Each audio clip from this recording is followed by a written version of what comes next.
महाभारत की कथा महर्षि पराशर के कीर्तिमान पुत्र वेद व्यास की देन है। व्यास जी ने महाभारत की यह कथा सबसे पहले अपने पुत्र शुकदेव को कंठस्थ कराई थी और बाद में अपने दूसरे शिष्यों को। मानव जाति में महाभारत की कथा का प्रसार महर्षि वैशंपायन के द्वारा हुआ। वैशंपायन व्यास जी के प्रमुख शिष्य थे। ऐसा माना जाता है कि महाराजा परीक्षित के पुत्र जन्मेजय ने एक बड़ा यज्ञ किया। इस महायज्ञ में सुप्रसिद्ध पौराणिक सूत जी भी मौजूद थे। सूत जी ने समस्त ऋषियों की एक सभा बुलाई। महर्षि शौनक इस सभा के अध्यक्ष हुए। महाभारत का पहला एपिसोड बेहद भव्य और प्रभावशाली तरीके से प्रस्तुत किया गया है। इसकी शुरुआत एक गहरे और गंभीर वॉइस ओवर से होती है, जिसमें यह बताया जाता है कि महाभारत की कथा केवल एक काल्पनिक कहानी नहीं है, बल्कि यह धर्म, अधर्म, न्याय, अन्याय, प्रेम, नफरत और शक्ति के टकराव का जीवंत चित्रण है। महाभारत की इस गाथा का आरंभ होता है समस्त संसार के विनाशकारी दृश्य से, जिसमें युद्ध की विभीषिका को दिखाया गया है। चारों ओर सिर्फ हाहाकार और विनाश का मंजर है, जिसमें गिरे हुए शव, जलते हुए रथ और अस्त व्यस्त अस्त्र शस्त्र दिखाई देते हैं। इस दृश्य के साथ ही वॉइस ओवर यह समझाने की कोशिश करता है कि महाभारत केवल युद्ध की कहानी नहीं है, बल्कि यह मानवता का एक महाकाव्य है, जिसमें हर व्यक्ति का एक उद्देश्य और हर घटना का एक महत्व है। इस कथा को समझने के लिए हमें हर पहलू को जानना पड़ेगा, हर चरित्र को समझना पड़ेगा और हर घटना को महसूस करना पड़ेगा।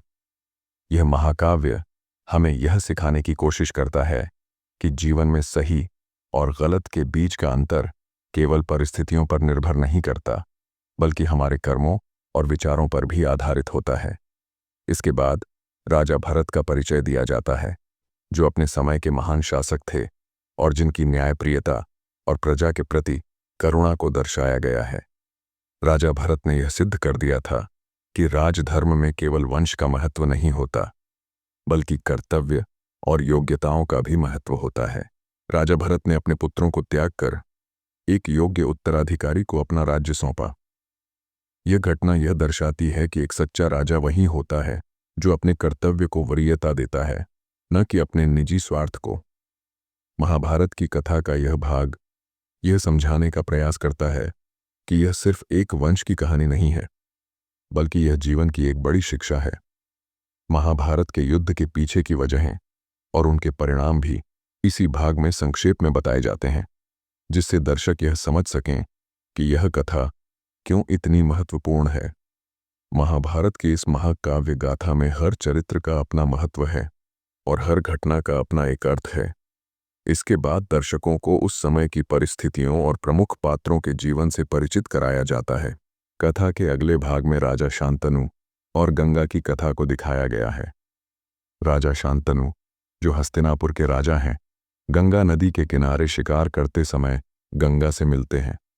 गंगा अत्यंत रूपवती और दिव्य स्त्री के रूप में प्रकट होती हैं। राजा शांतनु उसकी सुंदरता पर मोहित हो जाते हैं और उसे विवाह का प्रस्ताव देते हैं।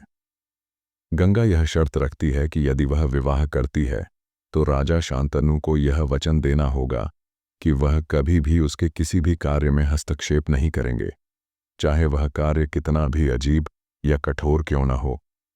प्रेम में अंधे होकर राजा शांतनु यह शर्त मान लेते हैं और गंगा से विवाह कर लेते हैं। विवाह के पश्चात गंगा और राजा शांतनु का सुखी जीवन व्यतीत होता है, लेकिन यह सुखद समय अधिक समय तक नहीं चलता।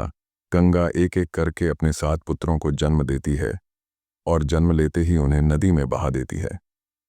राजा शांतनु यह सब देखकर अत्यंत दुखी और विचलित होते हैं, लेकिन उन्होंने वचन दिया होता है कि वह गंगा के किसी भी कार्य में हस्तक्षेप नहीं करेंगे। अपने वचन का पालन करते हुए राजा शांतनु लगातार मौन रहते हैं और अपने पुत्रों की मृत्यु का दुख सहते रहते हैं। भाग 2 देखने के लिए कमेंट करें और वीडियो को लाइक करें।